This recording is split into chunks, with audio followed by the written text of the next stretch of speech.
Você já parou para pensar como algo tão grandioso pode simplesmente ruir?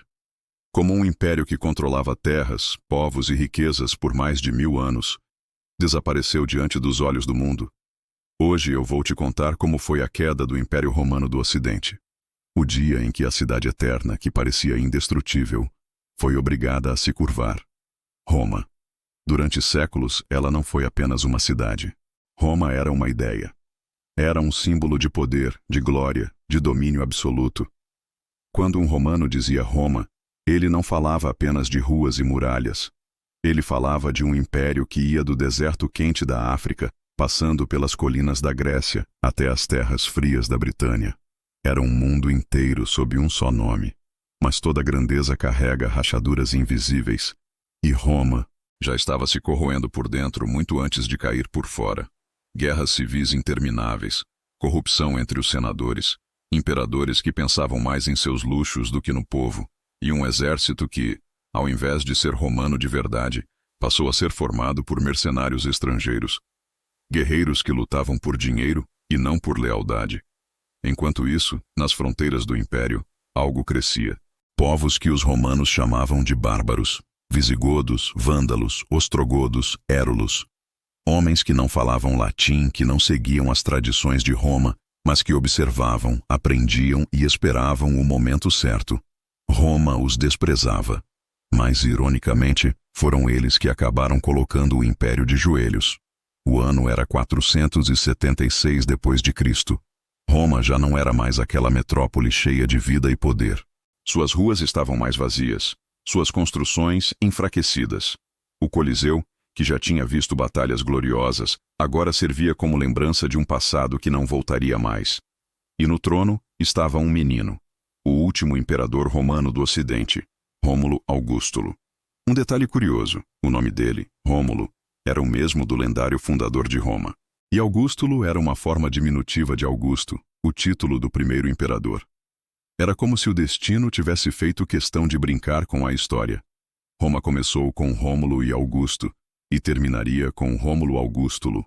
Um começo grandioso e um fim melancólico.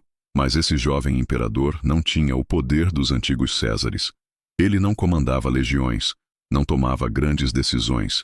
Era apenas um fantoche nas mãos de generais e políticos. Enquanto isso, do lado de fora, avançava o homem que mudaria a história. Odoacro, líder dos Érulos. Odoacro não era imperador, nem senador, nem descendente de nobre algum. Ele era um guerreiro, e sua força vinha da espada e da lealdade dos homens que o seguiam.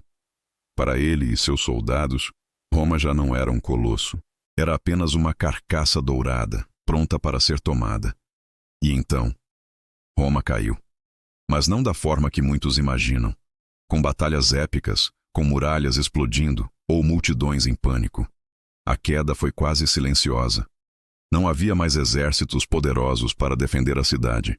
Não havia mais líderes capazes de levantar o povo. Quando Odoacro entrou em Roma, não enfrentou uma resistência digna de um império milenar. Ele simplesmente depôs o jovem Rômulo Augustulo, e o que ele fez depois foi ainda mais simbólico. Ele pegou as insígnias imperiais, os símbolos do poder de Roma, e enviou para Constantinopla, onde ainda existia o Império Romano do Oriente. Foi como dizer: aqui no Ocidente, o Império Romano acabou. Não existe mais.